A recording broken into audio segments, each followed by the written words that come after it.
Imagine abrir um aplicativo de mapas, aproximar o zoom em qualquer ponto do planeta e de repente encontrar um borrão estranho, uma área desfocada, um vazio artificial ou simplesmente um erro de carregamento que nunca se resolve em um mundo monitorado por milhares de satélites, drones e sensores orbitais. Por que ainda existem regiões da Terra que parecem invisíveis aos olhos tecnológicos? É exatamente daí que nasce a conspiração dos satélites cegos, uma teoria que afirma que certas áreas do planeta não podem ou não devem ser fotografadas, mapeadas ou observadas, mesmo na era da vigilância total. Desde o início da corrida espacial, satélites foram apresentados como ferramentas de observação neutras, científicas e imparciais. Eles monitoram o clima, mapeiam terrenos, acompanham desmatamentos, registram guerras e até ajudam na navegação cotidiana. Porém, conforme essas tecnologias se tornaram mais acessíveis ao público, algo curioso começou a chamar a atenção de pesquisadores independentes, hackers de mapas e curiosos digitais.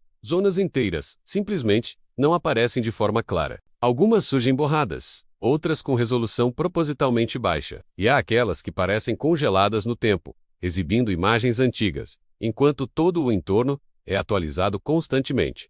Oficialmente, as explicações são técnicas. Governos e empresas alegam razões de segurança nacional, privacidade, limitações de sensores ou acordos internacionais. Bases militares, por exemplo, frequentemente aparecem desfocadas ou censuradas. Mas o problema começa quando essas áreas vão muito além de instalações militares conhecidas. Regiões desabitadas, desertos, florestas remotas, ilhas sem importância estratégica aparente, e até partes do oceano, apresentam padrões estranhos de ocultação. A pergunta inevitável surge: o que exatamente não pode ser visto ali? Um dos casos mais citados envolve áreas do deserto da Ásia Central, onde grandes manchas aparecem propositalmente em baixa resolução, mesmo quando satélites comerciais poderiam oferecer imagens detalhadas. Teóricos afirmam que essas regiões não abrigam apenas instalações militares, mas estruturas que não constam em nenhum registro público, supostos complexos subterrâneos, cidades experimentais ou instalações de pesquisa fora do alcance civil. O argumento central é simples: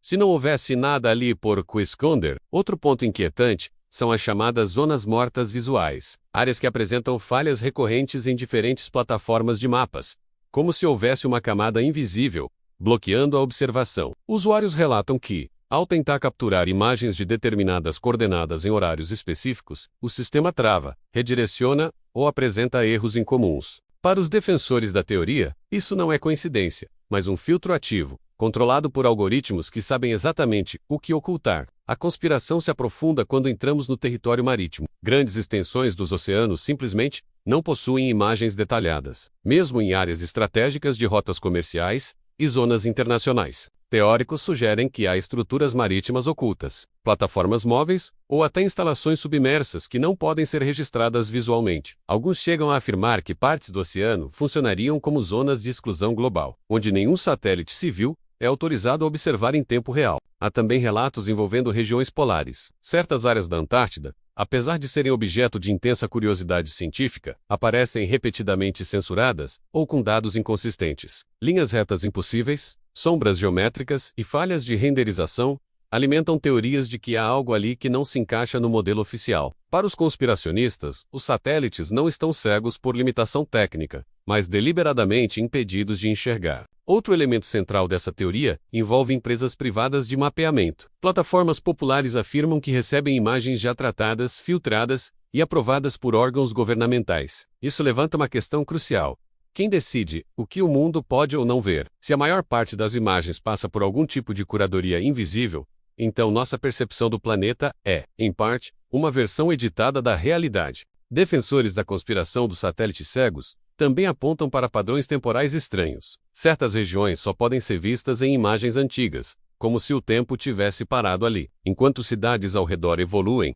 estradas surgem e florestas desaparecem. Aquela área específica permanece congelada em uma fotografia de anos atrás. Para eles, isso sugere que algo mudou naquele local, e que as imagens mais recentes simplesmente não podem ser divulgadas. Alguns relatos vão ainda mais longe, afirmando que tentativas independentes de sobrevoo com drones civis nessas áreas resultam em falhas de comunicação, perda de sinal ou interferências eletromagnéticas. Isso reforça a ideia de que não se trata apenas de censura visual, mas de zonas ativamente protegidas contra observação externa, como se houvesse um campo invisível que impede qualquer tipo de registro. Cientistas céticos argumentam que muitas dessas falhas podem ser explicadas por limitações técnicas, ângulos de captura, cobertura do Nilvens, prioridades comerciais ou simples erros de processamento. No entanto, mesmo alguns especialistas admitem que existe sim um nível de controle sobre quais imagens chegam ao público. E é nesse ponto que a teoria ganha força. Não se trata apenas do que é escondido, mas do fato de que o esconderijo existe. A narrativa conspiratória sugere que vivemos em um planeta parcialmente mapeado,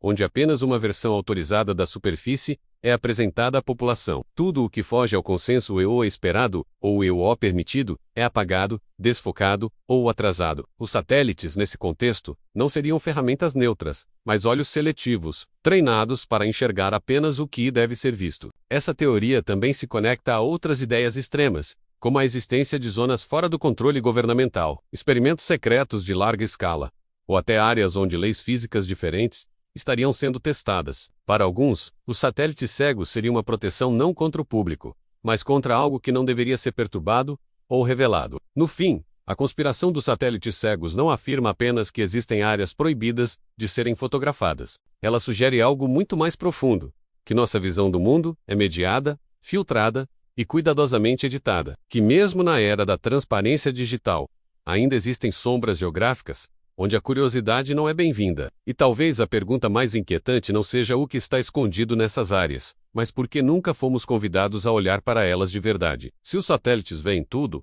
por que justamente esses lugares permanecem invisíveis? Talvez porque algumas verdades não estejam fora do alcance da tecnologia, mas fora do alcance da permissão.